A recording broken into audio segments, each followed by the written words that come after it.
Atıyla gelen de hoş geldi, itiyle gelen de hoş geldi. Taksisiyle gelen de hoş geldi, jipiyle gelen de hoş geldi. Niye? Yaya gelen hoş gelmedi Ramazan dayı. Yaya gelen de hoş geldi. Selamünaleyküm. Aleykümselam. Atıyla itiyle demezse, tüfengiyle demedik la. Kimsiniz, neylesiniz? Ovadanız. Nasıl da belli ovalı olduğunuz. Ovanın içine etti, sıra geldi buraya ha. Ayıp ola Rezzat dayı, senin gibi dünya görmüş bir adama yakışır mı bu? Valla dünya görmüşlerim vardı. Eyvallah, gerçekten Rezzat dayının dünya görmüşlüğü vardır ha. Hayatı boyunca 2 kere kasabaya, 1 kere vilayete gitti. Boş ver dayı, boş ver. O delidir, deli. Tamam. Siz buraya neye geldiniz? Güle. Nasıl da belli ovalı olduğunuz. Sizi giditlere kurtarır sizi. Ulan oğlum hiç düğüne ağa geldikten sonra gelini. Dayı, yolda gelirken düğünde ne oyun oynayak diye düşündük. Evet. Sonra aklımıza o öküzü hasta köylüyle doktorun oyunu geldi. Başladık derede oynamaya. Geç kalışımız da ondandır. Hangi oyundur o? Hatırlamadım. Hani Rezat Bey, eskiden bir doktor buraya düğüne gelirken yolda öküzü hasta bir köylüye rastlamıştı ya. O öküzü hasta köylü de doktor beyin aklını karıştırmıştı ya. Ulan oğlum yalan atmasını da beceremişsiniz. Hiçbir köylü parçası bunca okumuş, bunca memleketler görmüş bir adamın aklını karıştırabilir. Aziz konuklar, siz söyleyin, karıştırabilir. Karıştırır. Ne bileyim Rezat Bey, biz de o doktorun yalancısıyız. Şimdi siz tüm bunları böyle laf mı anlatacaksınız? Ne yapacaksınız yapın, aziz konuklar da görsün. Tamam Rezat dayı, oldu. Ben öküzü hasta köylüyü oynayayım. Bizim Mustafa doktoru oynasın. Oynasın. Ya öküzü kim oynayacak? Hasta öküzü. Kaçmanın sırasıyla git. Hem söyleyin bakın bana, bizim köyde öküzlerini kim oynar?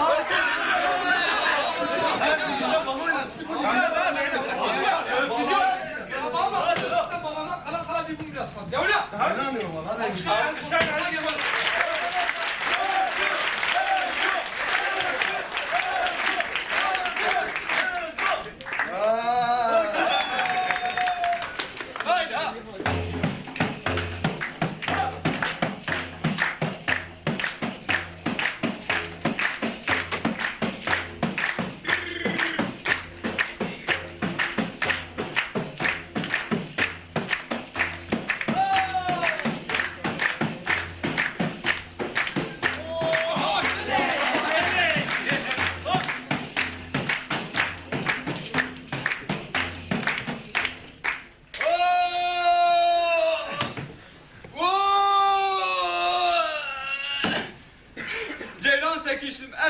biraz daha koyalım.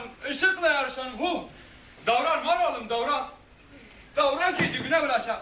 Sana tamam, bana da bir lokma ekmek verse bir mühür verir bu köyde. Ama düğün olunca Heydu ağanın bile kapısı açıktır bize. Hay senin aklına kurban kınalım. Böğür ki gelişim belli olsun. Hadi.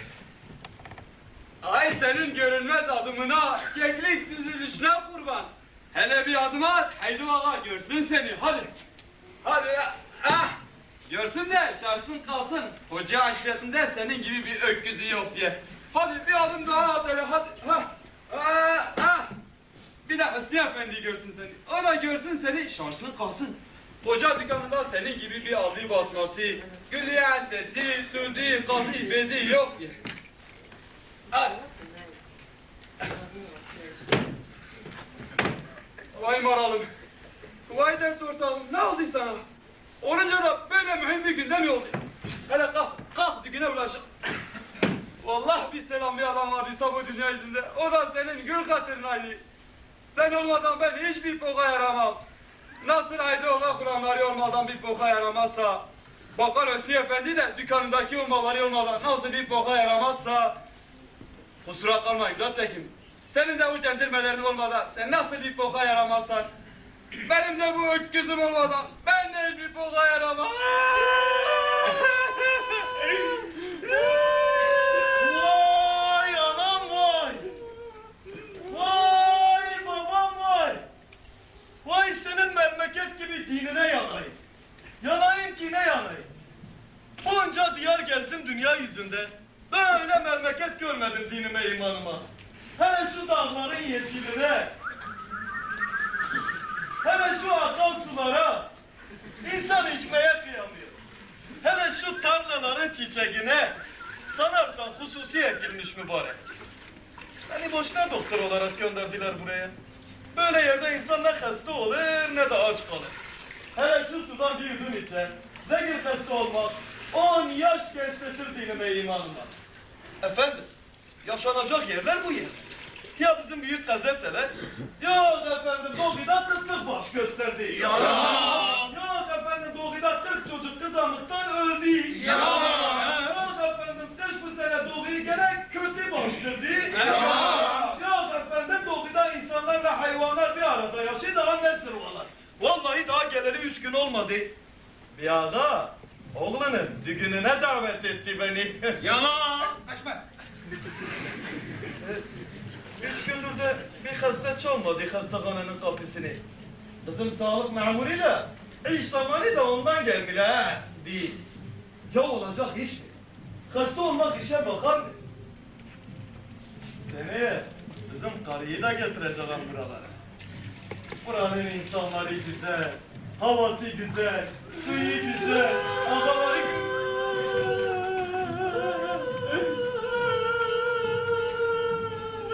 Eşkıya olmaz. Eşkıyalar çoktur demişlerdir. O benim bildiğim eşkıya ağlama. Hey köylü kardeş, eşkıya kardeş.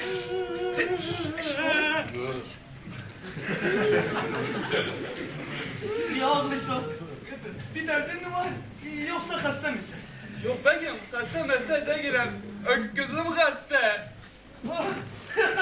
Hay Allah beni de şaşırttın. Ya insan hiç öküzlük hasta oldu diye ağlar mı?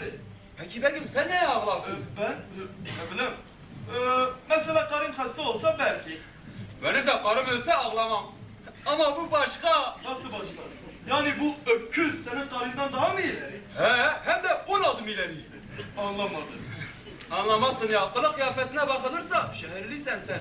Evet, doktora. Kasabaya yeni geldi.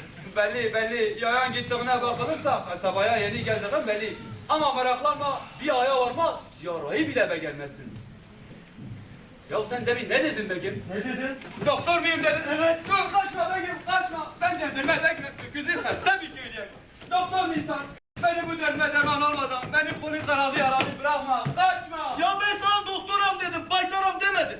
Ben insanların hastalığından anlarım. Hayvanlarınkinden değil. Etme doktor bey, hanekin sırasıyla gel. Hayvanların derdinden anlamayan bir doktor, insanların derdinden hiç anlamaz ola. Oradan çekinirsen korkma ha. Ha? Aha 500 birim var. O da sana kurban olsun. Al. Almam. Ya al ha. Almam. Al. Almam.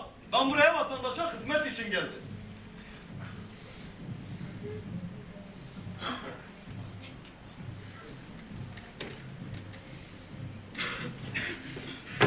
Ya Allah.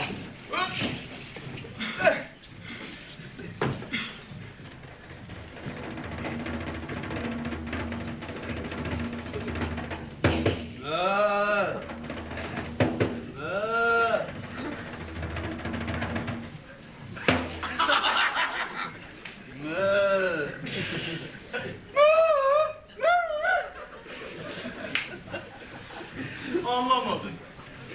Duayı maralım. Duayı dert ortağım. Doktor bile derdinin çaresini bulamadıktan sonra etme kınalım, yapma kınalım. Beni bu dünya yüzüne yalnız koyma kınalım. Sana köylü kadın, ha beni de özüyse. Ya gören de sarayın öldü sana. Bunun altı üstü bir öküz. Altı üstü bir öküz değil. Milyon nedir?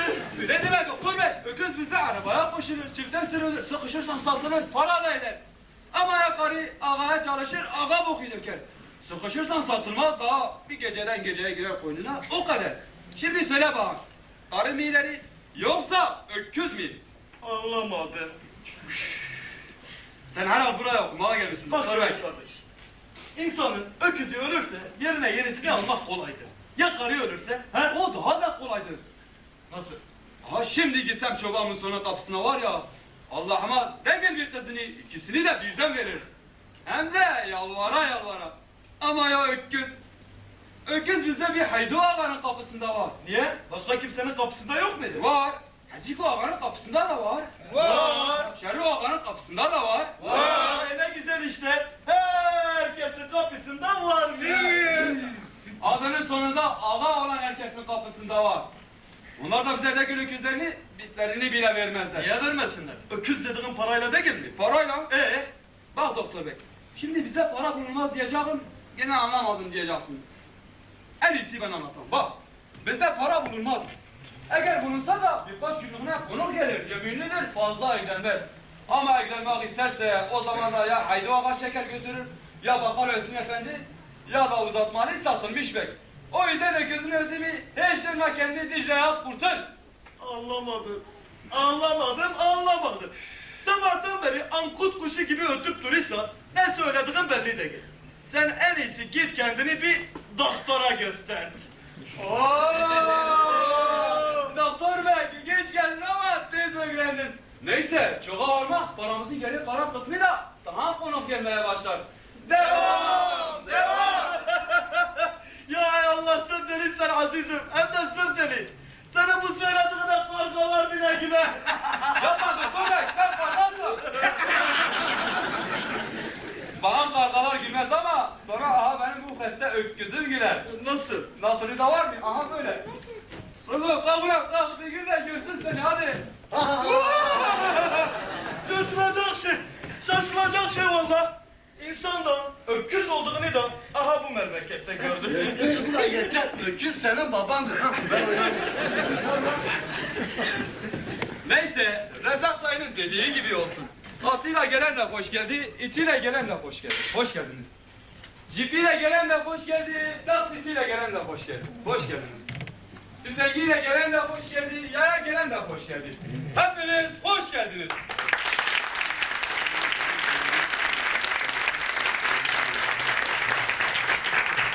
Doktorun oyunundan başladı oyunumuz. Bakalım sonu nereye varacak? Uyum hadi. Belki uyum hadi. Ses kurun. Hemen uyum hadi. Çabuk. Tamam. Evet bunu.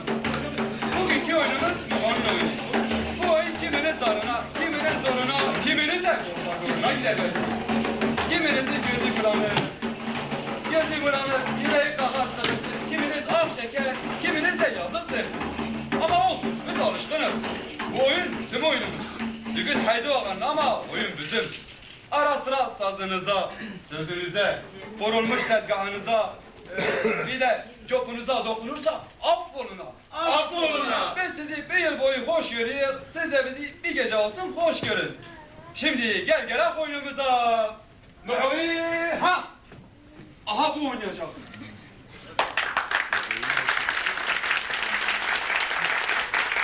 Arifini da ben.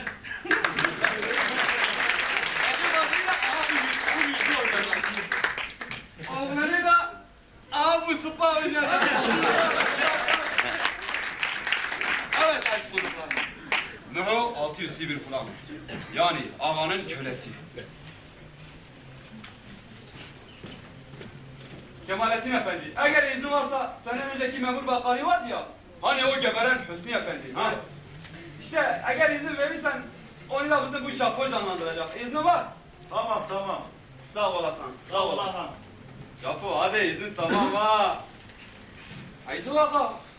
Ne var ulan? Ağam eğer izin varsa senin de bu bizim öküz kızı canlandıracak. İzni var mı ağam? Tamam. Oynasın oynasın. Sağ olasın ağam. Ağam izin versen şu şapkanı ver. Seni öyle bir canlandırayım ağam. Allah senden razı olsun ağam. Bizim Mustafa'yı gördünüz, çoktan doktor oldu. Gerçi izin almadık doktor bekimizden. Dedik görmüş, geçirmiş, okumuş adamdır diye düşündük. Hele bir soralım, darılmış ya da darılmamış. Doktor bey, darılmadın ya bizden. Darılmadın, darılmadın.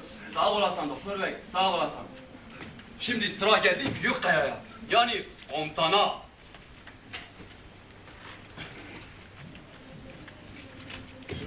Komutanım! Ne var ulan? Komutanım eğer izin varsa seni de ağabeyimizin başı oynayacağım. Hangi reço? Hatırlamadım komutanım. Nereden hatırlayayım? Hani komutanım geçen gün karakolda ayaklarına kına asıldın Buracı. Aha hatırladın yoksa hatırlamadın. Tamam tamam oynasın. Sağ olasın komutanım. Rahat.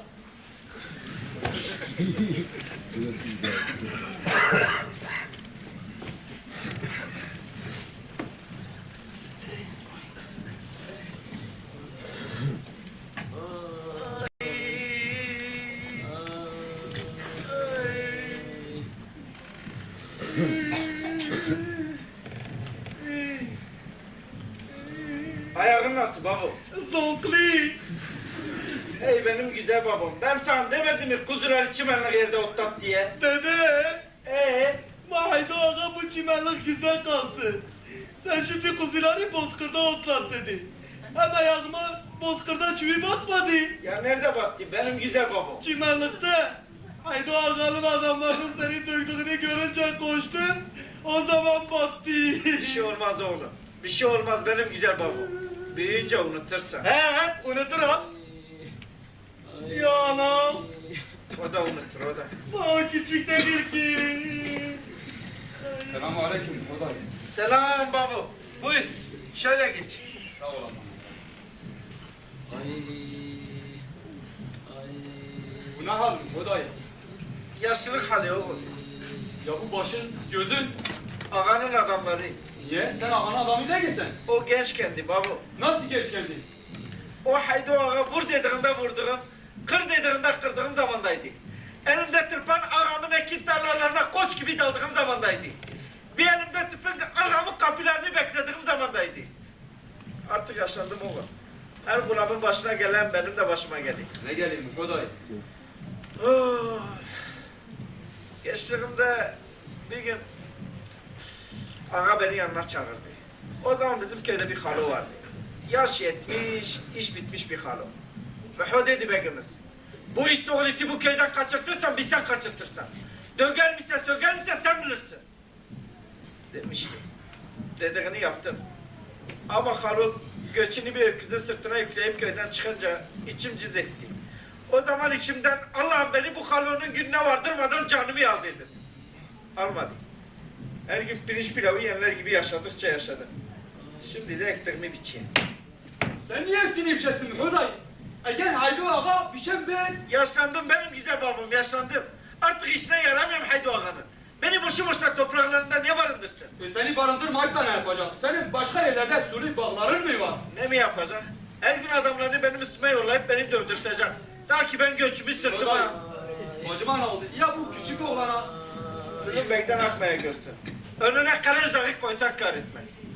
Oğlan beni dövdüklerini görünce havarıma gelmiş. Gelirken de ayağına çivi batmış. Kütük gibi şişti ayağı. Geçer geçer. Ya geçmezse? 5 yıllıkta elinde kala kala bir bu kaldı. Ya o da ölürse? Yarın git kasabadan oğlanın ayağına bir çift cezave tasdik al. Hiçbir şey kalmaz. Kalmaz valla. Ama nasıl? Bir çift cizavit lastik en azından 1 milyon eder. Nereden bulayım onca parayı? Al Muhtar dayı. Vallahi başka param yok. Al. Gerisini de köyden bulurum. Köy kırılmadı ya.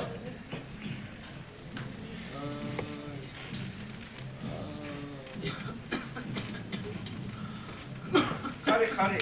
Kalk iki gözüm kalk hele. Bak konuğumuz var. Sandıktan bir ekmek çıkar. Varsa. Ay. Ay ay ay. Hoş gelmişsin kardeş. Sağ olasın bacı. Hoş bulduk.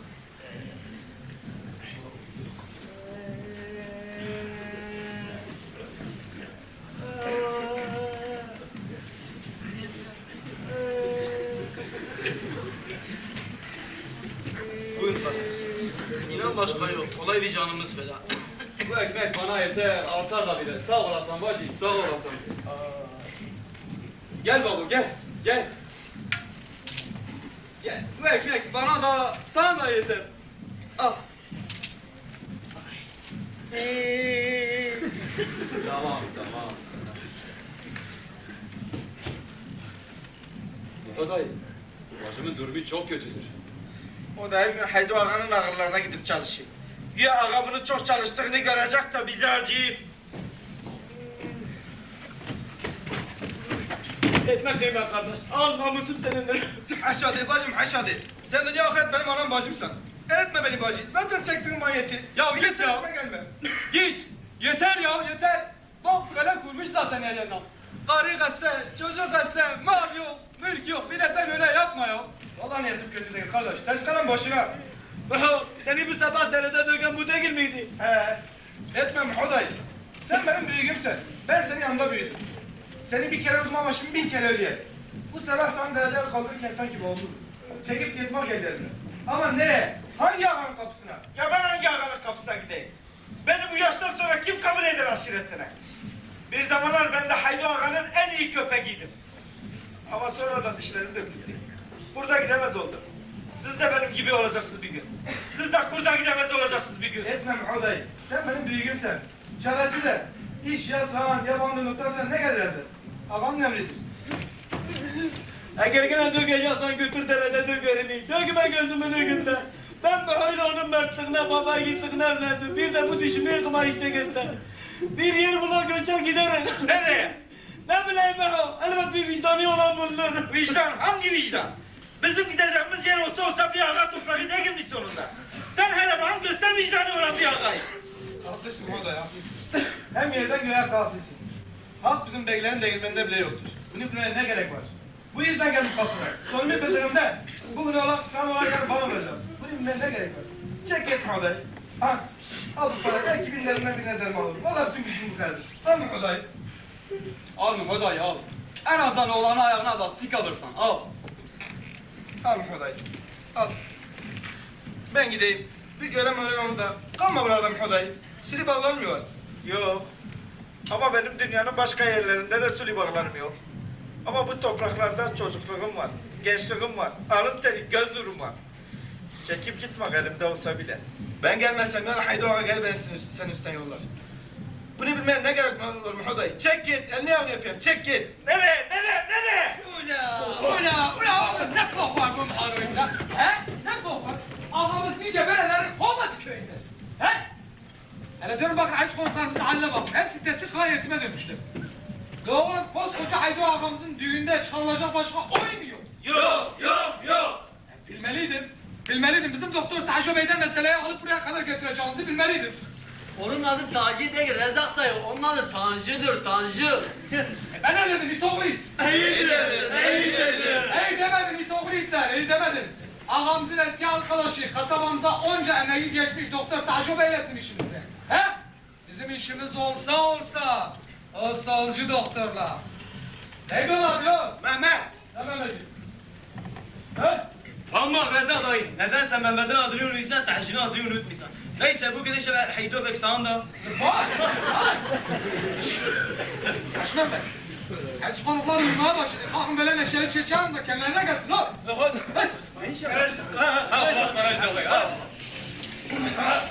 Hadi. Gel.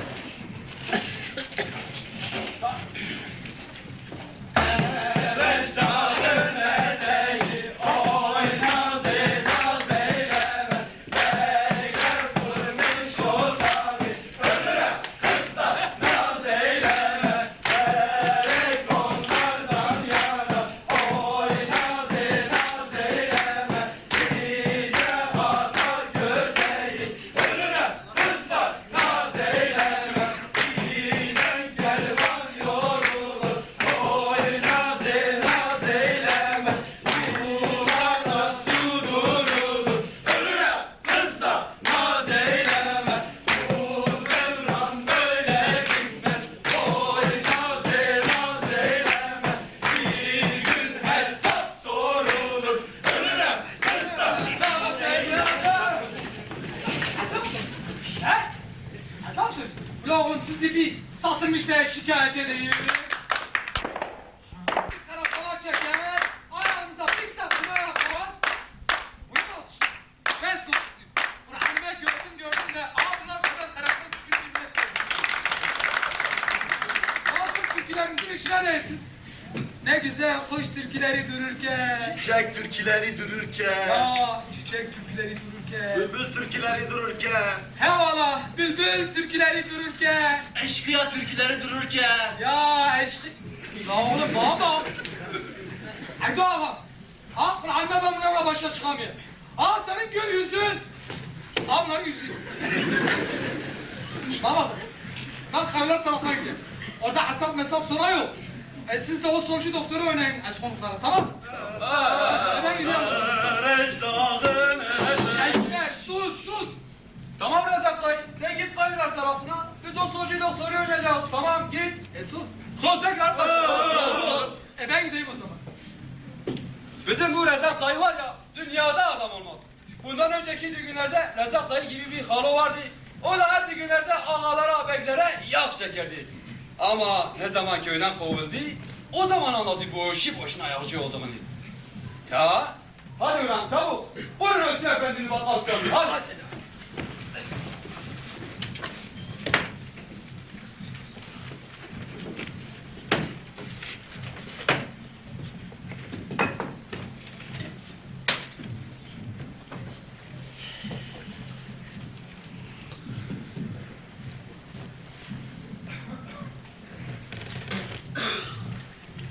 İki metro basma. La bu Şapobek'in adamı 2 milyon borcunu daha getirmemiş. Tuvaleti satılmış bege bir şikayet edeyim görsün borç getirmemenin ne olduğunu. İza 1 kilo şeker, bir paket çay. La bu tuvalet ne yapacak bu kadar şekerli çayı? Nedir la? Görürsen çalışıyor. Adam biraz beklemesini bilir. Yok, ille de edeceksiniz. Ya siz yatakta karnınızı nasıl bekliyorsunuz ben ona şaşıyam ha. Hoş yatak matak bıldığınız da yok ya. Nerede tuttunuz orada? Sandır başında 2 kilo şeker. Bozkır'da bir çift cızlavet lastik. Harman yerinde 3 metre keten. Ulan bana da harman yeri yaptı. Rahat. Vay vay vay satılmış benim. Sen hoş geldin, sen bana getirdin. Burayı talimgah mı sandın? Allahu Ekber biz askeri. Nerede bir yer buldun? Oradan talim. Oturacak, otur. Vallahi azizim sen görmüşsen. Yani sen de olmasan bu kasabada sırttan patlar ama. Efendim geçerken bir uyan dedim. Hele buyur otur. Hele önce buyur bir otur. Oturdun ya o ne? Bir uyan dedik. Eve birkaç parça öteberi lazımdı. Emret isteklerini abi günlüğüne göndereyim. Hay Allah, gene Çince yazmış. 2 kilo şeker, 2 litre basma, 10 çile geçen aldığım o her günden teneke bal, çuval pirinç, kangal sucuk, sepet yumurta, sigaraları unutma, paket Marlboro. Tamam yok tamam. Tamam. Satılmış Bey'im, dün gece gene kulüpteymişsiniz. Yeni gelen doktor da oradaymış. Oyun çevirmiştir. Efendim her akşam evde oturup karı dırdırı dinlemektense gidip kulüpte birkaç milyon kaybetmem daha iyiydi. Bir de buralara bir kavrolu yayına uzansaydı. Uzanır. Biz o 4 milletvekilini boşuna mı çıkardık? O Meret'in Uçer Azize vardığına göre yakında buralara da ulaşır. Ama kuyulu da kuyundan vazgeçmez. Senin istediklerin hazır. Öyle mi? Ulayık da olayım. Buyur kumandan. Buraya bak. Bizim evi bilirsen. Bizim evi kim bilmez kumandan? Bak bu çuvalı al bizim eve götür. Hanımefendiye söyle, akşama biraz geç gelebilirim. Anladın mı? Şu çuvalı alacağım, sizin eve götüreceğim, karıya diyeceğim. Hanıma hiç olmuyor, hanıma. Hanıma diyeceğim, akşama biraz geç gelebilirim. Ulan ben geç gelebilirim. Ben geç gelebilirim. Kumandan ben geç geleceğim. Kumandan ben geç geleceğim. Al çuvalı. Satılmış Bey'im, daha ne var ne yok karakolda kulüpte. Çoktandır beni senden bir haber alamıyorum ya. Efendim dün karakolda bir film vardı, görme. Yok ya, deme ne filmi? Yerli bir film. Geçen de bizim dağ köylerinden birinde bir oğlan 13 yaşında bir kızı dağa kaldırmış. Babası şikayet etti, 2 jandarma gönderdim, oğlanı da kızı da alıp getirdiler. Peki oğlan kıza bir şey yapmış. Yapmaz olur mu? İnsanın eline ele maya gibi bir kız geçerler. Hiç saf bırakır mı? Dağıtmış işte onu. Sanırsan donsun. Kızlar. Hele yok bir sigara. İşi bir iyi anlat hele ya. Marlboro içerim. Oğlum nereden bulayım şimdi sen Marlboro? Bana oğlum 40 yılda bir düşüyoruz. Ben Marlboro. Yapma ya. Valla kalkıyorum gidiyorum. Ya hadi müstahfırlar. Buna bir Marlboro atın yoksa gider valla oyun ayarım kalır ha. Bir zahmet bir Amerikan sigarası bir bak.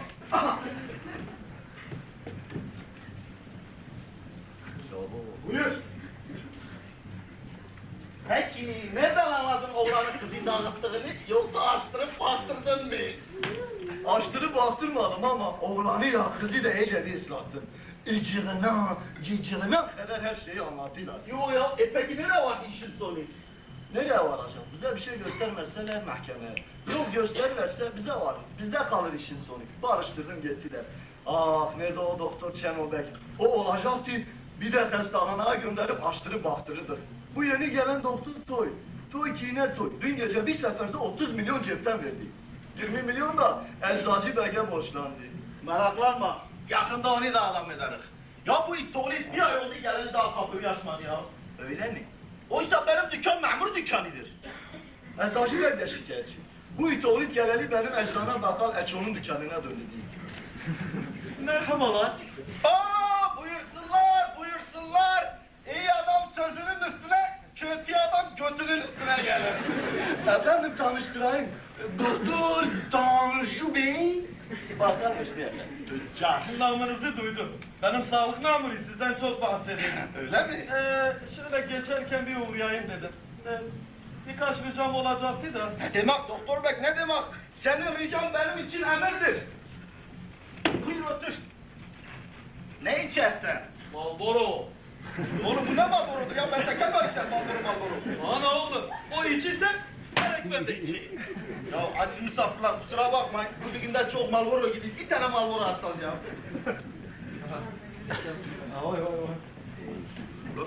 Marlboro gelmedi. Aha! Eyvallah. Buyur.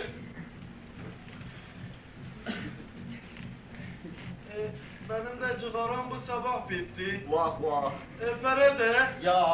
Ay sonu da. Kimseyi de tanımıyor. Yazık. Bana ay başı ödemek şartıyla biraz öteberi borç verebilirsin. Demek doktor bey ne demek? Bütün dükkanım senindir. İstediğini al götür. Unutmadan Hüsnü Efendi, borcum ne tuttu? Mühim değil ya, kaçlığın yoksa kalsın. Paranın da sözü mü olur? Denizde kum, bizde de kum. Sen alıver hele şu parayı. Bozduğun yok muydu? Satılmış belki. Neyse buyur. Ha bu 1 milyon. Ha bu da 1 milyon. Maşallah maşallah. Pek bir tutumluysuz. Ben ayın sonunu getiremiyorum. Ha devletten verdiğin maaş değil ki. Peki lan ben devletin verdiği maaş bizim satılmış bekmezin bir günlük harçlığı. Devletin verdiği maaşa kalsa var ya, vay gülüm vay, yan gülüm yan. Peki neye kalacaktı? Yoksa memleketten geliri mi var? Efendim ben Konya'lıyım. Öyle mi?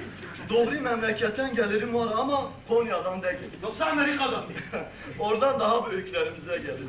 Bize de aha bu memleketten gelir. Amma da yaptın satılmış bey. Ya bu çaput yıkınında para ne gezer? Sen onu bana da gel. Bakal Hüsnü Efendi'ye sor. Mülayit oğlu. Buyur kumandan. Emirlerimi yerine getirdin mi? He. Senin eve gittim, karı dedi ki her akşam eve geç gel.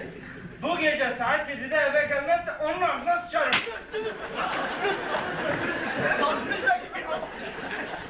Sinirlenme ya. Dırdırından da gir, dil bilmez bunlar. Hakikaten dönmez bunların dili bizim dile. Sen de zamanla bilirsen bu memleketin yolunu, yordamını. Neymiş bu memleketin yolu iyi yordamı? Ben doktorluğumu bildikten sonra... Öyle deme doktor bey, öyle deme. Senin bu memlekette doktorluktan başka şeyler de öğrenmen gerekli. Nasıl yani? Efendim, bu memlekette önce ağalığı bileceksin, sonra bulanlığı, yani köleliği. O senin dediğin Romalılar zamanındaydı. Ne zamanındaydı? Romalılar. Roman. Efendim ben o zamana yetişmedim. Ama satılmış belki haklı. Ne yani? Siz köleliğe devam ettiğini mi söylüyorsunuz? Evet. İnanmam. İnan. Yapma satılmış begim. Unutma doktor begimizi. Gören de delikten tilki çıkarırsan sanır. Dumanı çok verirsen boğulur. Azar. Doktor bey sen hele istediklerini bana bir söyle. Acele etme. Vakti gelince hepsini öğrenirsen. Bir paket zazzacılı, bir paket sen ayağı, 10 paket de Samsun çıkaralım. Samsun sana olur mu? Tereyağı, bal, Marlboro dururken yazık ne gidiyor güzelim canına. Haklısın ama benimki de bütçe meselesi. Ben doktor bey. Ya senin gibi koskoca bir doktorun bütçesi mi olurmuş? Burası. Bunlar birbirlerini yemaktan başka bir şey bilmezler. Yani Niye? Bunların içinde hiç hakkını arayan olmaz mı? Bunlar koyun sürüsü mü?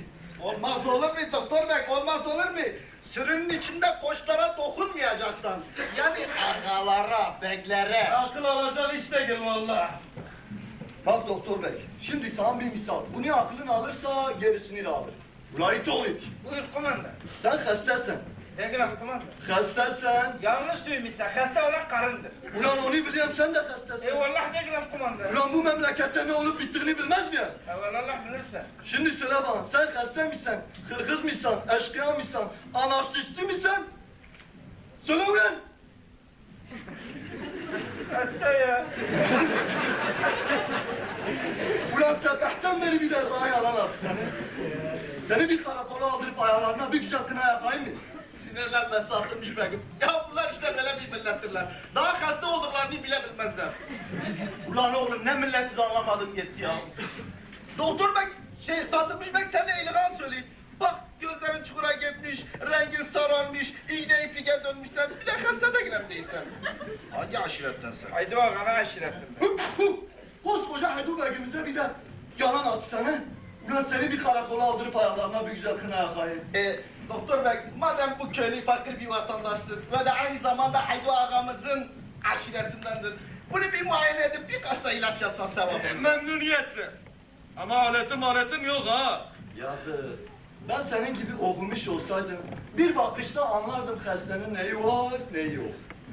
Burayı tuvalet buraya gel. Soyun. Benim de sevabıma tezgahın üstüne otursun.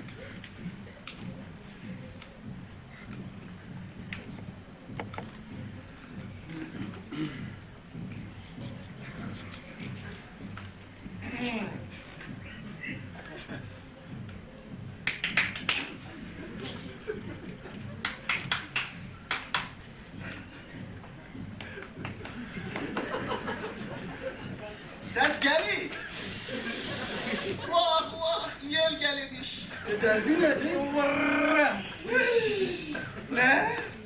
Demek verem ha? Bak bak bak. Madem öyle doktor bey ilacı bol yaz. Bol bol ilaç yaz.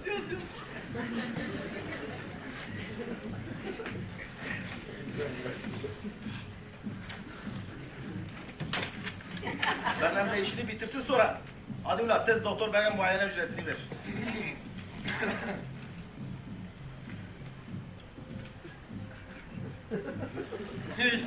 İstemez. Bak, bu sefer Haydo Ağa. Satılmış beginizin, bir de Hüsnü Efendi'nin hatırını almayalım, tamam mı? La bak bu sefer bizim hatırımızı almayın ama bir dahaki sefere her ikisini birden verelim. Hüsnü Efendi, ben kaçayım artık. Yalnız o Samsunlar kalsın. Yerine 10 paket Marlboro koy. Dur! Hüsnü Efendi, ben de kaçayım. Karakolun önüne kadar doktor bekler lafları. Yeni gelen doktor 15 paket Marlboro. 10 paket. Susun lan, ticaretten anlamazsınız. Haydi Ağa'nın aşiretinden buraya gir. Adın? Muhu. Doğrusu ne ulan? Muhyiddin. Soyadın? Öztürk. La geçen kıştan kalan 2 milyon borcum var, onu mu getirdin? Ver hele İnan ver. dumanım yok Hüsnü Efendi. Bugünden sabah havuzumuz bile kalmadı. Karım hasta, çocuğum hasta. Ana oğlum, ben doktorum yoksa hastahana mıyım? Estağfurullah ben Hüsnü Efendi işte. Oh, her işinde bir kolayını bulmuşsun. Bir paket şeker, bir paket çay, bir de bir çift cüzdanı sattık 30 numara. Şekerine çayı anladım. Peki bu cızlavet lastik ne oluyor? O dünya güzeli karnına mı giydireceksin? Yok beyim bir köleniz var da köleniz Haydo Ağa'nın kuzularına gidiyor. Geçen de ayağına çivi batmış. Komşular lastik alırsan iyi gelir dediler. Oğlum sen ayağına hiç çivi batmadı mı? Battı beyim hem de çok battı. Peki sen ayağın cızlavet lastik mi gitti? Çabuk bu şekerle çayı al defol başından. Bir de cızlavet lastiğe alışırsan işimiz iş. Ya daha geçen kıştan kalan borcu var, bir de utanmadan cızlavet lastik alacak. Evet. Borcun 2 milyon yazdım karman üstüne. Aha. Beyim bir de La bak oğlum 3 milyon yazar ama. Devanım o değil, o kahve doktorun kahvesi. Ha! Al al. Al götür bu ilaçları da karınla çocuğun içir. Çünkü bu ilaçlar olmazsa o maranın da iyi olmaz. Hadi. Ya burada gidin. Be. Kaçıp gitmeli bu İttoğlu'nun memleketinden. Çekip gitmeli uzak şehirlere. Eli temiz, ayağın temiz. Oh!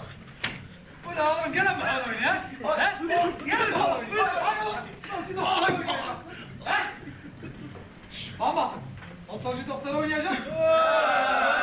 Sor. Ay sorun lan o solcu doktor zamanında bir gün kasabaya gittim. Dedim kahveye girip bir çay içeyim. Kahveye girdim bir de ne göreyim. Ne kahve sesi, ne zar sesi, ne tava sesi. Gençlerin elinde kitap okuyor. Sanırsan kahve değil orası okur. Meğer bütün bunlar o solcu doktorun başının altından çıkmış ya. Tabi hemen büyükler duydu. Onu ağrıdan da öpeye sürdüler ya. Şşt! Oyunu size mi? Yalnız önce abi kaşmerler çok böyle kaşmerlik ettiler, gevezelik ettiler. İsterseniz 10-15 dakika ara verin, ondan sonra oynasınlar. Heh.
Çocuklar. Evet en konuklar. Şimdi bizim uşaklar size o sorucu doktoru oynasınlar. Peygamberime kıymetini altınıza edeceğiz. Tamam. Siz oynayın. Ben de kalor tarafına gideyim. Tamam Recep Bey. Sen git karılar tarafına. Bu sefer o sorucu doktoru oynayacağız. Son tekrar başla. O zaman ben gideyim. Sen gene bizi o sorucu doktoru oynuyor hani. Biz başladığımız işi hiçbir zaman yarım bırakmayız. Bu işi de yarım bırakmayız. Şimdi hastahane kurulacak. Bakalım önün oyunu orada nasıl devam edecek. Hadi ulan çabuk kurun hastahaneyi. Hastahane açılmıştır.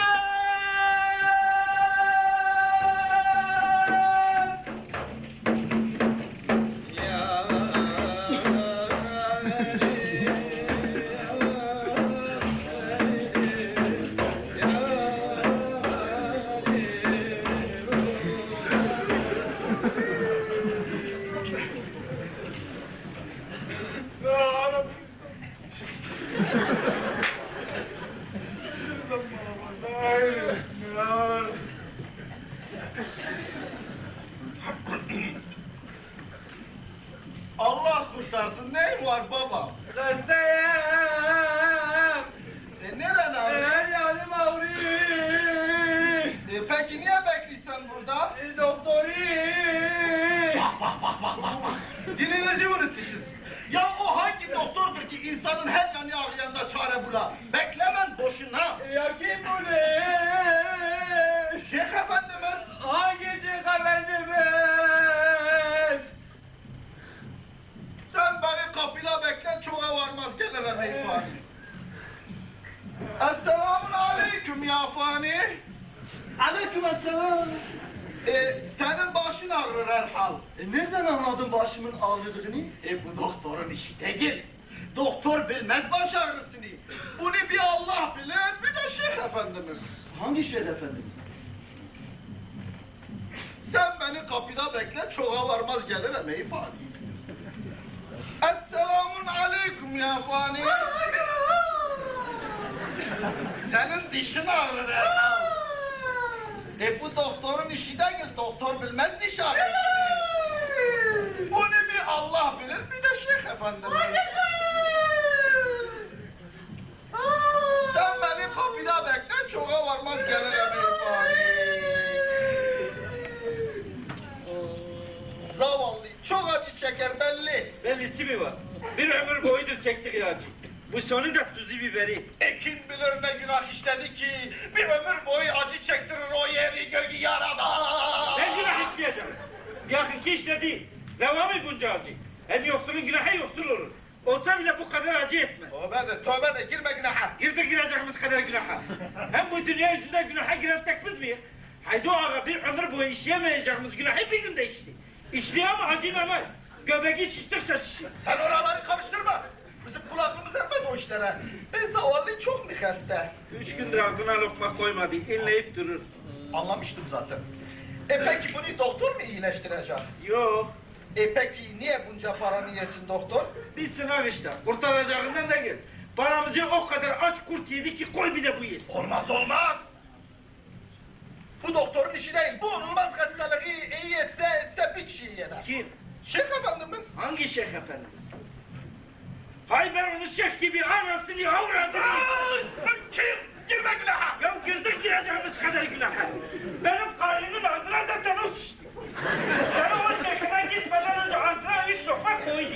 Sen o şeyhine sonra 3 lokmayı da koyamadın. Vay dinsiz imansız komünistlerim. Ulan değilsiz dersen sen imansız da. Ne tut? Git oğlu. Ya küfür edin. Oynamıyor bu şeyh adam.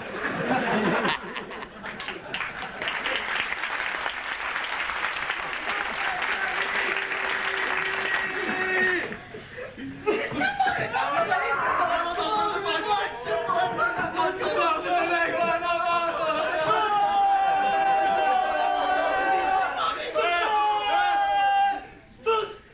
Bak! Bir kere parası olmayan boşuna beklemesin.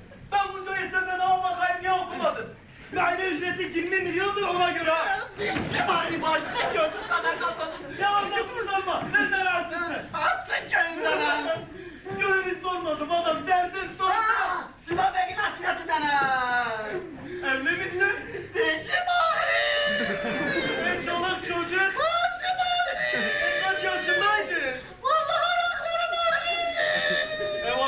sağlam bir yere kalmamış. Sen git kendin Dicle'ye al. Benim adım Dicle'de güzel olur. Benim adım Anadolu. Zengin. Neyin var? 10 tane oğlum, 2 kızım, bir gelinim, 10 tane horozum var. Sen sana neyin var demedin. Nırren ağrı dedin.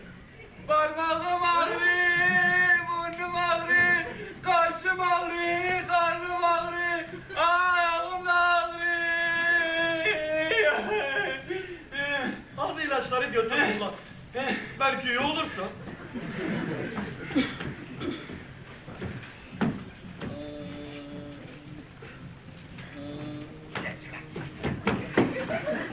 Haruna. Beni Haydo Ağa gönderdi. Dedi ki, Meraklanmasın. Sen ona selamlarımı söyle. Hadi. tamam doktor bey.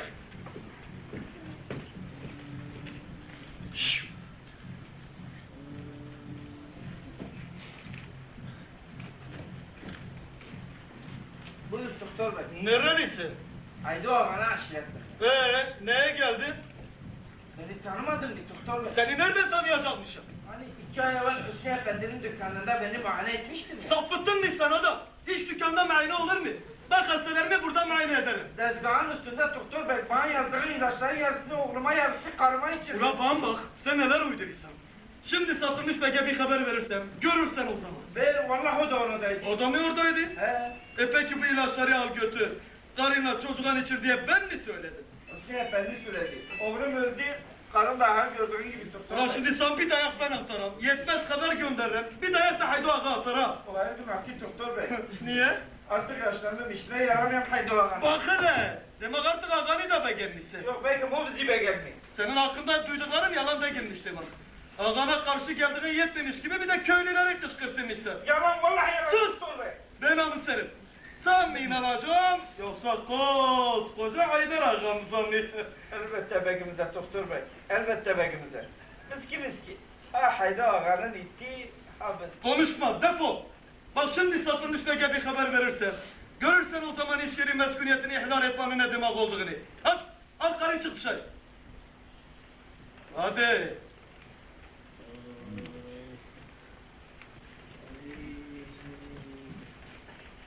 Çabuk.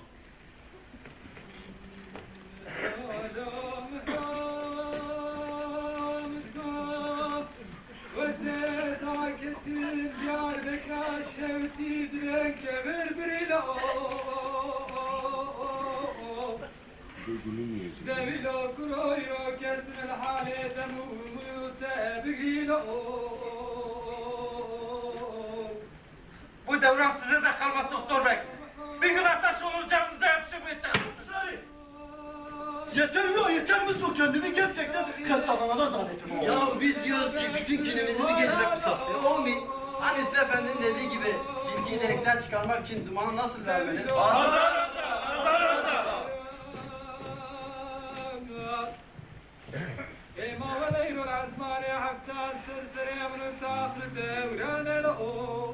Evet az konuklar. Mehmet Ağa'yı Kaco'yu sırtına alıp çıktığında bakalım Hüsnü Efendi'nin bakkal dükkanında ne oldu? Hadi ulan çabuk bırak dükkanı hadi.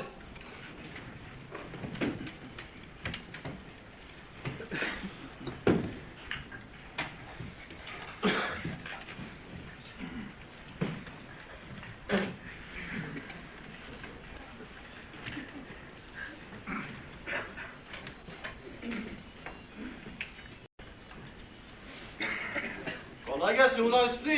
Vay vay vay Haydar ağam. Sen hoş gelmişsen sefalar getirmişsen hangi rüzgar seni attı Sen buraya? yaşlandıkça aklını işittin herhalde. Ula hangi yerdeki kaldılar beni buraya atan ha? Ağız alışkanlığı ya ağam. Yani tesbih. Ne tesbih ula? Şimdi beni kırgız mı tutacaksın ha? Haşa benim ne haddimize. Ben senin itinem. Ula böyle rejyon iti gibi olacaksın ha. Oradan bana bir kahve söyle. Çabuk ol. Başım üstüne. Dur oğlum dur sen gitme. Oradan bir köylüyü çağır onu gönder. Ulan size ben efendiye ne zaman öğreteceğim ha? Delikanlı. Emret Engin. Git bize oradan acı bir kahve söyle. Hemen gidiyorum.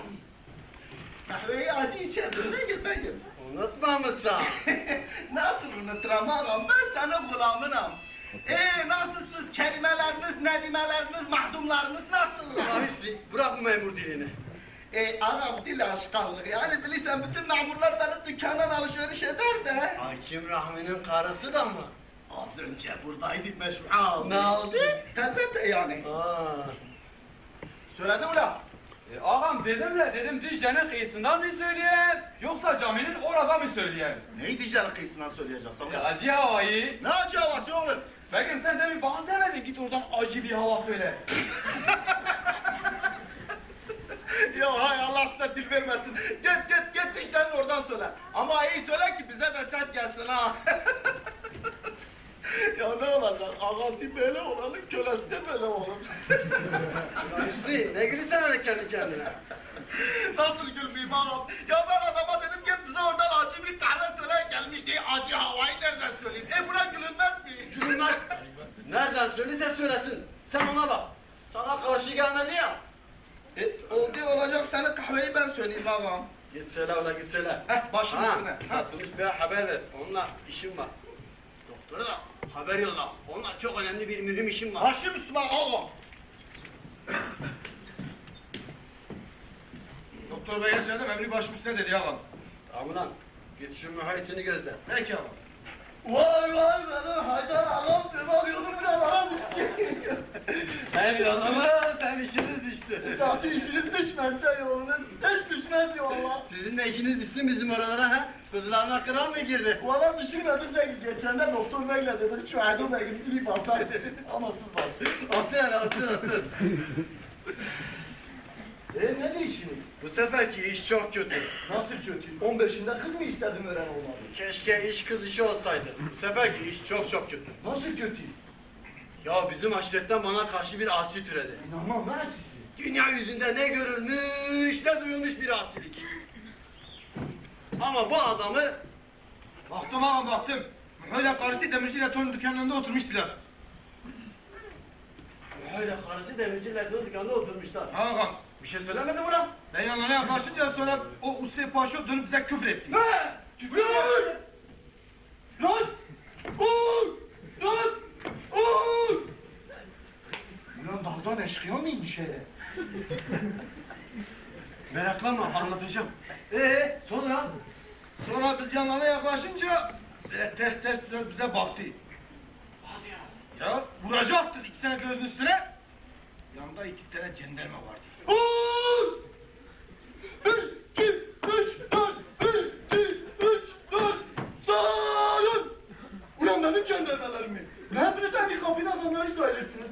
Cenderme kanun polisi, siz kanun polisi yardımcısı. Fakat ben bu işi anlamadım hele. Rahat. Ya bizim aşiretten bana karşı bir asi türedi. Bu adam çoktandır kanadın altında. Uçurmak ister hem uçmaz. Ölürüm de gitmem diyor. İnanılmaz. Ya bu adamı vurdum ama gitmiyor. Adamda hiç canı var. Ölmek bilmiyor. Bir iki daha var çeksin geçsin ya. Ya anlatamıyorum ki bu adamı vurdum ama gitmiyor adam ya. Olmaz. Ben de onu karakola aldırıp ayaklarına bir güzel kına yakayım. Görsün başkasının gayrimenkulünü işgal etmenin ne demek olduğunu. İyi de benim bir şeyimi işgal ettiriyor. Toprağını yani ağam. Ulan Hüsnü, ilk defa memur aldım bir işe yaradı ha. Teveccühünü zaten. Şimdi büyük tuğlit kasabada mı? Demirciyle ton dükkanı önünde oturuyor kumandan. Güzel, gidin iyice bir göstereyim. Köye giderken önünü kesin, iyice bir dökün. Bana şikayete gelsin, bir daha da ben atayım. Anlamadın mı lan?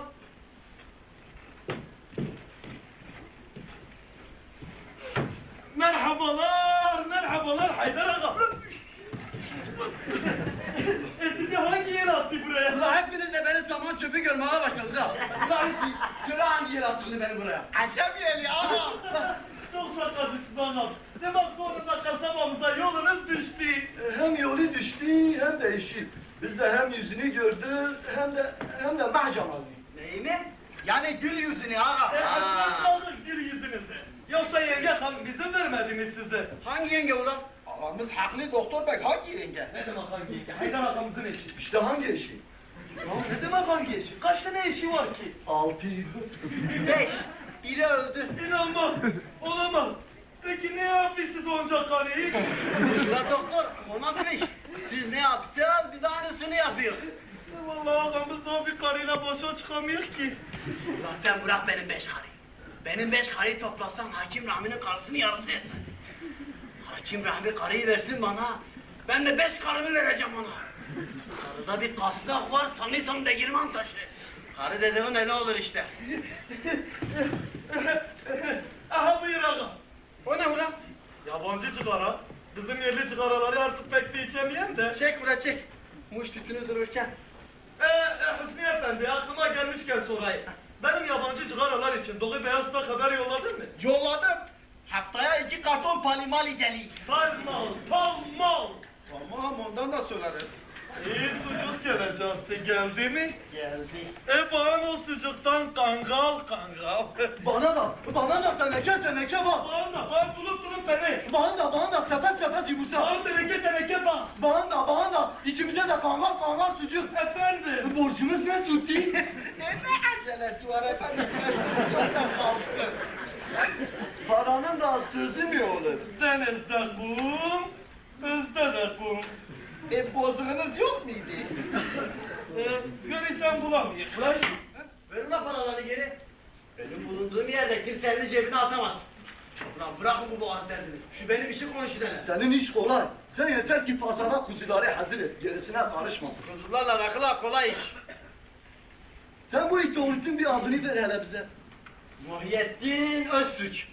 Ulan işte sen de yap. Yazdım ağam hepsinden önce yazdım meraklanma. Komşularına da söyle avuçlarına sarı lira saysalar bile bir ikna dahil yok anladın mı? Anladım ağam. İyi ben kalkayım. Hükümete gideyim. Hükümette biraz mühim işim var da. Ne kolayına git! Sol! Yürüyüşler sayarak! Say! 1, 2, 3, 4, 1, 2, 3, 4,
Hain dünya, mahallere koydu bizi.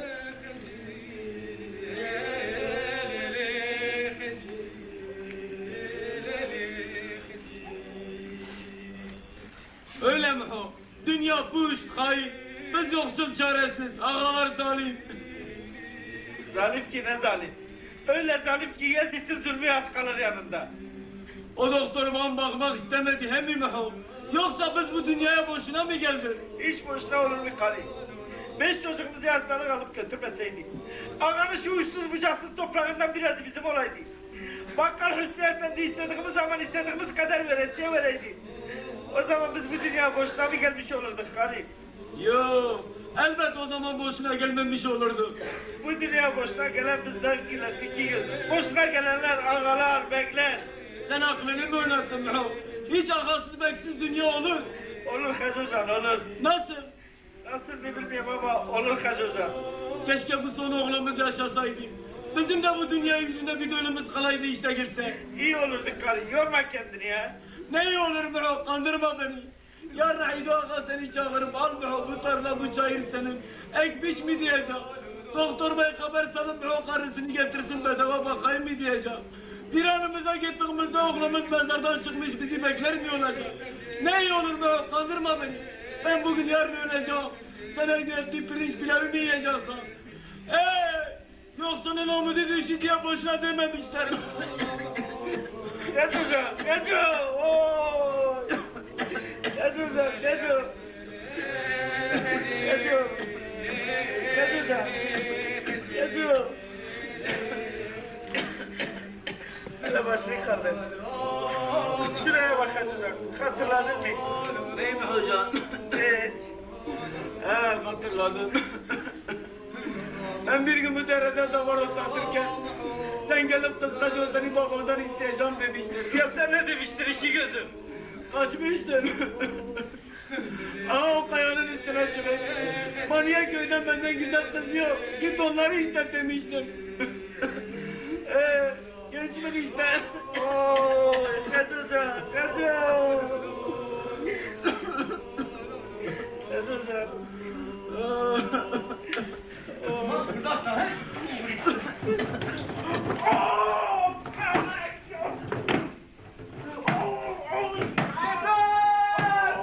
Yeter! Yeter!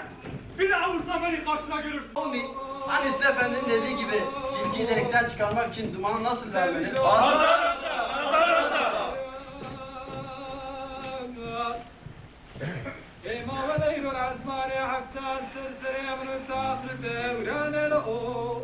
Evet az konuklar. Mehmet dayı Kaco'yu sırtına alıp çıktığında bakalım Hüsnü Efendi'nin bakal dükkanında ne oldu? Hadi ulan çabuk bırak dükkanı hadi.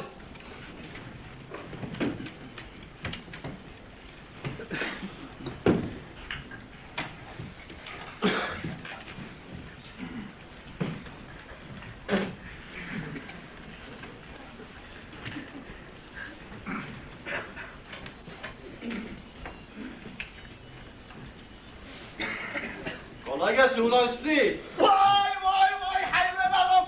Sen hoş gelmişsen sefalar getirmişsen hangi rüzgar seni attı Sen buraya? yaşlandıkça aklını işittin herhalde. Ula hangi yerdeki kaldılar beni buraya atan ha? Ağız alışkanlığı ya ağam. Yani tesbih. Ne tesbih ula? Şimdi beni kırdın mı söyleyeceksin ha? Haşa benim ne haddimize. Ben senin itinim. Ula böyle racon iti gibi olacaksın ha. Oradan bana bir kahve söyle. Çabuk ol. Başım üstüne. Dur oğlum dur sen gitme. Oradan bir köylüyü çağır onu gönder. Ulan size ben efendiye ne zaman öğreteceğim ha? Delikanlı. Emret Begüm. Git bize oradan acı bir kahve söyle. Hemen gidiyorum. Kahveyi acı içersin. Ne git ben git. Unutmamışsın. Nasıl unuturum ağam? Ben senin gulamınım. Nasıl siz kelimeleriniz, nedimeleriniz, mahdumlarınız nasıl? Ulan Hüsnü bırak bu memur dilini. Ağam dil aşkanlığı. Yani bilirsen bütün memurlar benim dükkandan alışveriş eder de. Hakim Rahmi'nin karısı da mı? Az önce buradaydı meşhur. Ne oldu? Tezet de yani. Aa. Söyledi ula. Ağam dedim Dicle'nin kıyısından mı söyleyeyim yoksa caminin orada mı söyleyeyim? Neyi Dicle kıyısından söyleyeceksin? Acı havayı. Ne acı havası oğlum? Begüm sen demin bana demedin git oradan acı bir hava söyle. Ya hay Allah size dil vermesin. Git Dicle'nin oradan söyle. Ama iyi söyle ki bize de ses gelsin ha. Ya ne olacak? Ağası böyle olanın kölesi de böyle olur. Ulan Hüsnü ne gülüyorsun öyle kendi kendine? Nasıl gülmeyeyim ağam? Ya ben adama dedim git bize oradan acı bir tane söyle gelmiş diye acı havayı nereden söyleyeyim? Buna gülünmez mi? Gülünmez. Nereden söylese söylesin. Sen ona bak. Sana karşı gelmedi ya. Oldu olacak senin kahveyi ben söyleyeyim ağam. Git söyle ola git söyle. Başım üstüne. Satılmış Bey'e haber ver. Onunla işim var. Doktora da haber yolla. Onunla çok önemli bir mühim işim var. Başım üstüne ağam. Doktor bey söyledim emri başım üstüne dedi ağam. Tamam lan. Git şu mühayetini gözle. Peki ağam. Vay vay benim Haydar ağam devam yolum bile bana düştü. Hem yoluma hem işiniz düştü. Zaten işiniz düşmezse yolunuz hiç düşmez ya valla. Sizin de işiniz düşsün bizim oralara ha. Kızlarına kral mı girdi? Valla düşünmedim de geçen de doktor beyle dedim şu Erdoğan Bey'imizi bir baksaydı. Ama siz bak. Otur. Ne değişiyor? Bu seferki iş çok kötü. Nasıl kötü? 15'inde kız mı istedim öğren olmadı? Keşke iş kız işi olsaydı. Bu seferki iş çok kötü. Nasıl kötü? Ya bizim aşiretten bana karşı bir asi türedi. İnanmam ben sizi. Dünya yüzünde ne görülmüş ne duyulmuş bir asilik. Ama bu adamı Baktım ağam baktım. Öyle karısı demirciyle ton dükkanının önünde oturmuştular. öyle karısı demirciler de dükkanda oturmuşlar. Ağam. Bir şey söylemedi mi lan? Ben yanlarına yaklaşınca sonra o Usfe Paşa dönüp bize küfür etti. Ne? Küfür mü? Lan! Uy! Lan! Uy! Ulan dağdan eşkıya mıymış hele? Meraklanma anlatacağım. Sonra? Sonra biz yanlarına yaklaşınca ters ters dönüp bize baktı. Hadi ya. Ya vuracaktır iki tane gözün üstüne. Yanında iki tane cenderme vardı. Uy! 1, 2, 3, 4, 1, 2, 3, 4, salın! Ulan benim cendermelerim mi? Hepiniz aynı kabine adamları sayılırsınız. Cenderme kanun koruyucusu, siz kanun koruyucusu yardımcısı. Fakat ben bu işi anlamadım hele. Rahat. Ya bizim aşiretten bana karşı bir hafif türedi. Bu adam çoktandır kanadımın altında. Uçurmak ister hem uçmaz. Ölürüm de gitmem diyor. Ya bu adamı vurdum ama gitmiyor. Adamda hiç canı var. Ölmek bilmiyor. Bir iki daha var çeksin geçsin ya. Ya anlatamıyorum ki bu adamı vurdum ama gitmiyor adam ya. Olmaz. Ben de onu karakola aldırıp ayaklarına bir güzel kına yakayım. Görsün başkasının gayrimenkulünü işgal etmenin ne demek olduğunu. İyi de benim bir şeyimi işgal ettiriyor. Toprağını yani ağam. Ulan Hüsnü, ilk defa memur aldım bir işe yaradı ha. Teveccühünü zaten. Şimdi bir tuvalet kasabada mı? Demirciyle ton dükkanı önünde oturuyor kumandan. Güzel, gidin iyice bir göstereyim. Köye giderken önünü kesin, iyice bir dökün. Bana şikayete gelsin, bir dayak da ben atayım. Anlamadın mı lan?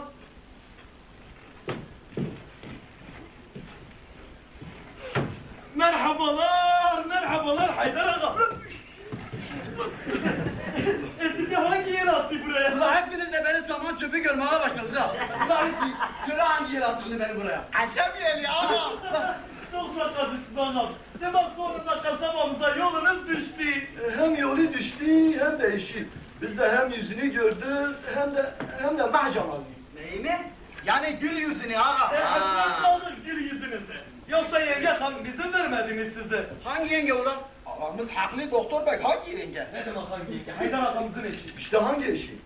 Ya ne demek hangi eşi? Kaç tane eşi var ki? 6. 5. Biri öldü. İnanmam. Olamaz. Peki ne yapıyorsunuz onca karıyı? Ulan doktor, ona demiş. Siz ne yapıyorsunuz, biz de aynısını yapıyoruz. Vallahi ağamız daha bir karıyla başa çıkamıyor ki. Ulan sen bırak benim 5 karıyı. Benim 5 karıyı toplasan Hakim Rahmi'nin karısını yarısı etmez. Hakim Rahmi karıyı versin bana. Ben de 5 karımı vereceğim ona. Karıda bir kasnak var, sanırsam degirman taşı. Karı dediğin öyle olur işte. Aha buyur ağam. O ne ulan? Yabancı cigara. Bizim yerli cigaraları artık pek de içemeyen de. Çek ulan çek. Muş tütünü dururken. Hüsnü Efendi aklıma gelmişken sorayım. Benim yabancı cigaralar için Doğu Beyazıt'a haber yolladın mı? Yolladım. Haftaya 2 karton palimali geliyor. Tamam. Tamam ondan da söylerim. İyi sucuk gelecekti. Geldi mi? Geldi. Bana o sucuktan kangal. Bana da teneke bak. Bana durup beni. Bana da sepet yumurta. Bana teneke bak. Bana da ikimize de kangal sucuk. Efendim. Borcumuz ne tuttu? Ne acelesi var efendim? Paranın da sözü mü olur? Denizde kum, bizde de kum. Bozuğunuz yok muydu? Görürsen bulamıyor. Ulan ver ulan paraları geri. Benim bulunduğum yerde kimse elini cebine atamaz. Ulan bırakın bu boğaz derdini. Şu benim işi konuşun hele. Senin iş kolay. Sen yeter ki pazara kuzuları hazır et. Gerisine karışma. Kuzularla rakıla kolay iş. Sen bu itoğlusun bir adını ver hele bize. Muhyiddin Öztürk. Ulan işte sen de yaz. Yazdım ağam hepsinden önce yazdım meraklanma. Komşularına da söyle avuçlarına sarı lira saysalar bile bir ikne dahil yok, anladın mı? Anladım ağam. İyi, ben kalkayım. Hükümete gideyim. Hükümette biraz mühim işim var da. Ne kolaylıca git! Sol! Yürüyüşler sayarak! Say! 1, 2, 3, 4, 1, 2, 3, 4, 1.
Hain dünya, ne hallere koydu bizi.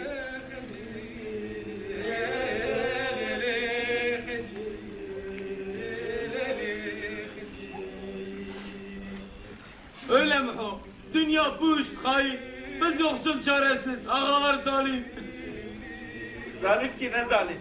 Öyle zalim ki Yezid'in zulmü az kalır yanında. O doktor bana bakmak istemedi, hem mi o? Yoksa biz bu dünyaya boşuna mı geldik? Hiç boşuna olur mu karı? 5 çocuğumuzu hastaneye alıp götürmeseydik. Ananın şu uçsuz bucaksız toprağından biraz bizim olaydı. Bakkal Hüsnü Efendi istediğimiz zaman istediğimiz kadar vereydi. O zaman biz bu dünyaya boşuna mı gelmiş olurduk karı? Yok, elbet o zaman boşuna gelmemiş olurdu. Bu dünyaya boşuna gelen bizden gülen iki göz. Boşuna gelenler ağalar, bekler. Sen aklını mı oynattın be? Hiç ağasız beksiz dünya olur. Olur Hacı olur. Nasıl?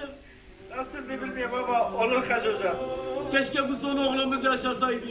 Bizim de bu dünya yüzünde bir gönlümüz kalaydı işte girse. İyi olurduk karı, yorma kendini ya. Ne iyi olur be, kandırma beni. Yarın Aido Ağa seni çağırıp al be, bu tarla bu çayır senin. Ek biç mi diyeceğim. Doktor bey haber salıp be, o karısını getirsin bedava bakayım mı diyeceğim. Bir anımıza gittiğimizde oğlumuz mezardan çıkmış bizi bekler mi olacak? Ne iyi olur be, kandırma beni. Ben bugün yarın öleceğim. Sen evde ettiğin pirinç pilavı mı yiyeceksin? Yoksunun umudu düşü diye boşuna dememişler. Hacı Hocam, Hacı! Ooo! Hacı Hocam, Hacı! Hacı! Hacı Hocam! Hacı! Hele başını kaldır. Şuraya bak Hacı Hocam, hatırladın mı? Bey mi hocam? Evet. Hatırladım. Ben bir gün bu derede davar otlatırken sen gelip kıskaca seni babandan isteyeceğim demiştin. Ya sen ne demiştin iki gözüm? Kaçmıştın. Aa o kayanın üstüne çıkıp Maniye köyden benden güzel kız yok. Git onları iste demiştin.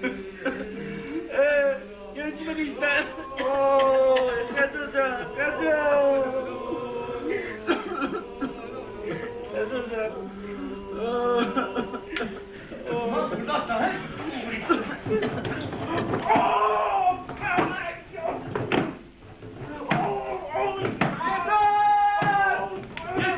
Yeter! Bir daha vursam beni karşına görürsün. Yeter ya! Karışma ulan Mustafa. Sen karışma yoksa sen de sorumlu gibi olur ha. Parçacağım, olacaksa olsun. Ha bugün hayal ne fark edin? Ne vereceğiz oradan konuşsun. Yeter ya! Olsun ulan kırılsın. Ağzına sıçtı mı pıştı? Meğer koynumda ilan beslemişim haberim yokmuş. Kır ulan bu iti orası kafasını gör. İkinize de bir gün mühlet. Eğer köyümden defolup gitmezseniz ikinizin de leşi çıkar haberiniz ola. Dur lan, satış bire gidelim.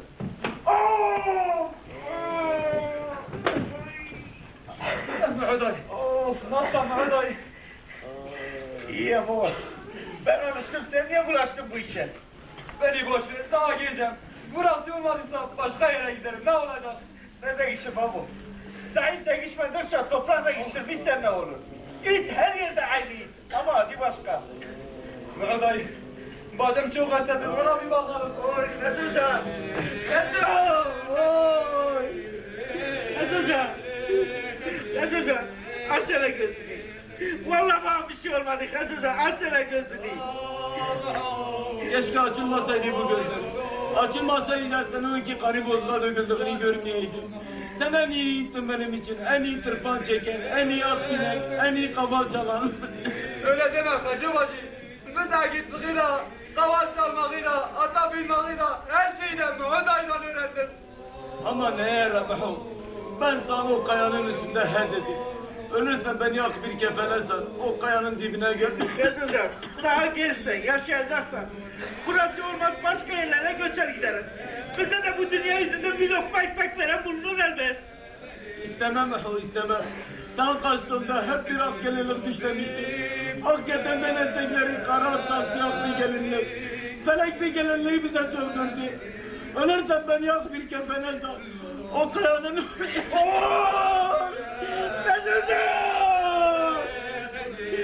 Ay Hacı!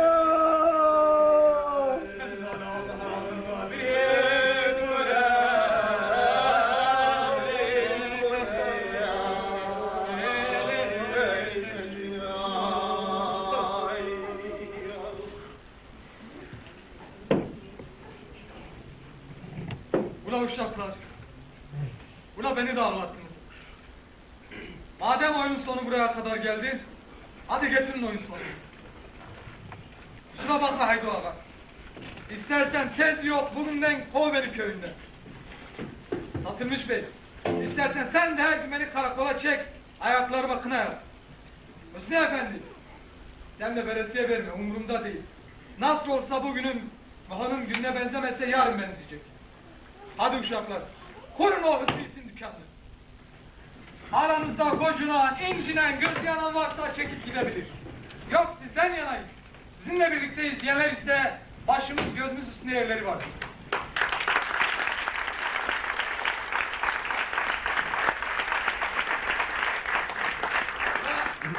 Ya ben mi oynayacağım? Rızat dayı. He. O zaman sen git o Hüsnü'nün dükkanının dibinde otur. Sana ne sorarsa, içinden ne gelirse öyle cevap ver. Tamam mı? Tamam mı?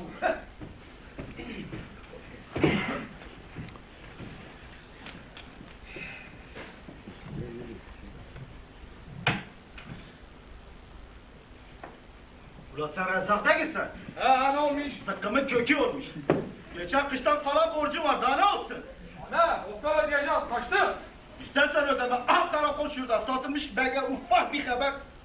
Lan beni de namaza geç koydun ha.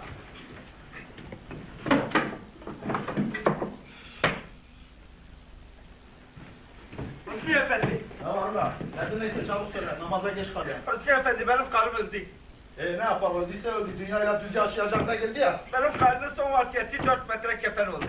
Benim bir 50 liram var. Bana 4 metre kefen ver. Oğlum vereyim ama kefilin var mı? Var. Kefilim Allah. Sağlam kefil söyle ulan. Hangi aşiret? Haydi Allah'ın aşiretinde. Oğlum, haydi havada sağlam kefil mi olur?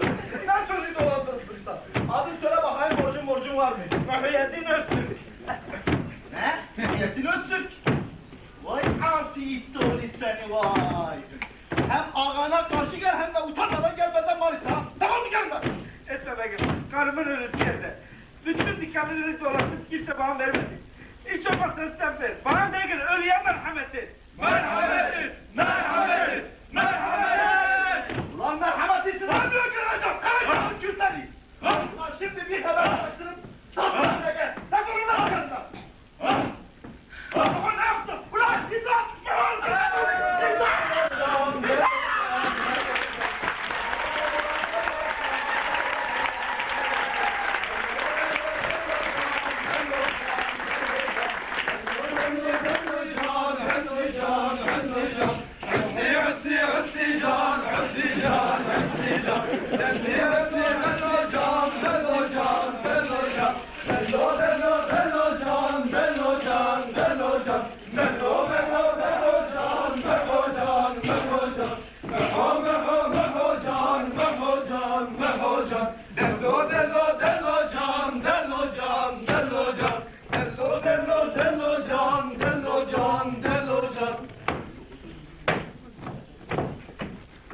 Var mı Hüdayi?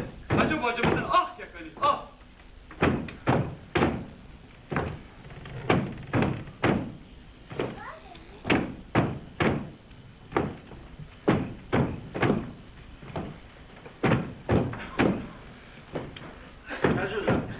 Böyle gel otur şuraya. Buyurun hocam. Ağasız beksiz dünya nasıl olurmuş gördün mü? Sen aklını mı oynattın Mehmet? Hiç ağasız bensiz dünya olur. Ağasız beksiz düğün olduğuna göre ağasız beksiz dünya da olur. Nasıl? Nasıl da bulunur bir gün elbet.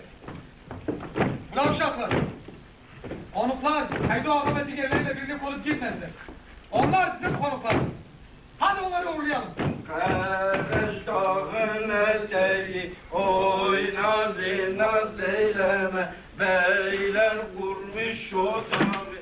Ölürem kızlar, naz eyleme, ölürem kızlar, naz eyleme.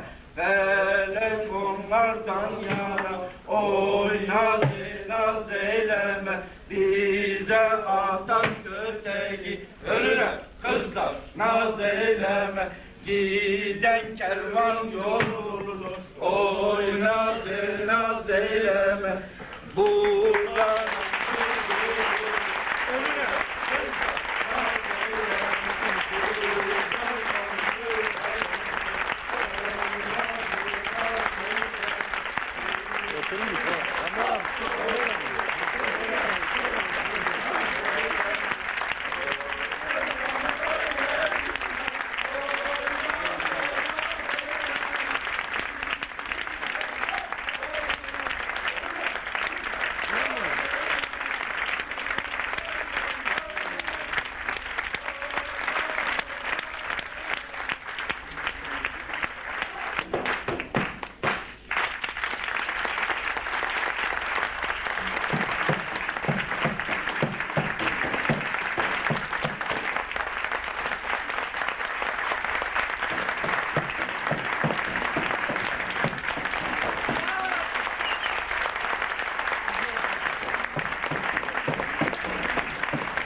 Kalkacağım. Biraz yanına dur. Yanına dur.